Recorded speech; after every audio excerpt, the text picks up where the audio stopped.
प्रयागराज महाकुंभ 2025 में अब तक करोड़ों श्रद्धालु पवित्र संगम में स्नान कर चुके हैं। 13 जनवरी को पौष पूर्णिमा के पहले शाही स्नान पर 1.5 करोड़, मकर संक्रांति पर 3.5 करोड़ और अब तक कुल मिला के 8.5 करोड़ से ज्यादा श्रद्धालु त्रिवेणी संगम पर डुबकी लगा चुके हैं। आगामी 29 जनवरी 2025 को मौनी अमावस्या के अवसर पर महाकुंभ का दूसरा शाही स्नान आयोजित होगा। मौनी अमावस्या पर लगभग 8 से 10 करोड़ लोग आने की संभावना है। मौनी अमावस्या का शुभ मुहूर्त हिंदू पंचांग के अनुसार अमावस्या तिथि 28 जनवरी की शाम 7:35 से शुरू होकर 29 जनवरी शाम 6:05 तक रहेगा। विशेष रूप से शाही स्नान का मुहूर्त 29 जनवरी को सुबह 5:25 से लेकर 6:18 तक रहेगा। हिंदू धर्म में मौनी अमावस्या का विशेष महत्व है। इस दिन व्रत और मौन रहने का महत्व इसलिए बताया गया है क्योंकि ये आत्मसमय और आत्मशुद्धि का प्रतीक है। इस दिन संगम का जल अमृत के समान हो जाता है।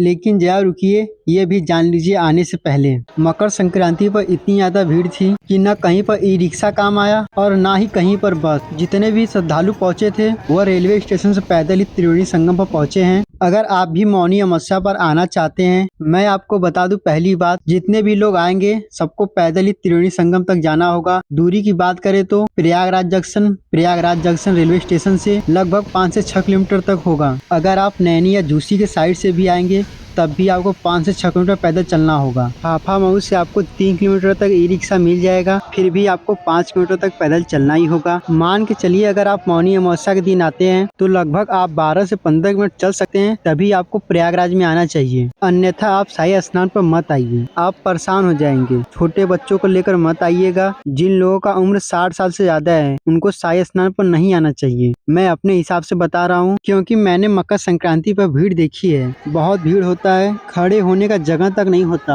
मैं एक सही जानकारी दे रहा हूँ ताकि आपको आने में कोई परेशानी नहीं होगा। शाही स्नान के बाद आते हैं तब आपको भीड़ नहीं मिलेगा, तब आप बहुत आराम से स्नान कर सकते हैं। पूरा जो महाकुंभ का समय 45 दिन का है। बहुत से लोग ऐसे भी थे जो मकर संक्रांति पर त्रिवेणी में स्नान करना था पर वो वहाँ तक पहुँचे ही नहीं, अलग अलग घाटों पर स्नान किया और वापस चले गए। इससे अच्छा तो यही है कि अगर आप संगम पर स्नान करने के उद्देश्य से आते हैं तो आप शाही स्नान के दिन न आकर और किसी दिन आ जाइए। शाही स्नान पर आएंगे तो आपको करोड़ों की भीड़ में छोटे से स्थान पर स्नान करना होगा। लोग एक दूसरे के ऊपर धक्का मुक्की कर आगे बढ़ते हैं, एक दूसरे से लोग बिछड़ जा रहे हैं। मकर संक्रांति पर 3000 लोग बिछड़ गए थे पर रात होते होते सब लोग मिल भी गए। अभी मौनी अमावस्या 29 जनवरी को है तो आप पहले से ही प्लान बना कर आइएगा। अगर आपको केवल शाही स्नान, जिसे अमृत स्नान कहा जाता है, उसी दिन करना है तो मैं आपको एक तरीका बता रहा हूँ। आप आराम से जितना सुबह आ सकते हैं आना है और हो सके तो सुबह के 6 बजे से पहले स्नान कर लेना है, नहीं तो फिर आप 11 बजे के बाद स्नान करें। इस समय भीड़ थोड़ा सा कम रहेगा। अगर आपने अब तक संगम में स्नान नहीं किया है तो यह जीवन में आने वाले कुछ दुर्लभ अवसरों में से एक है। महाकुंभ के दौरान संगम में स्नान करने से आत्मशुद्धि होती है और जीवन में सकारात्मक ऊर्जा का संचार होता है। आइए इस महापर्व का हिस्सा बने, पुण्य प्राप्त करें और अपने जीवन को धर्ममय बनाएं। हर हर गंगे।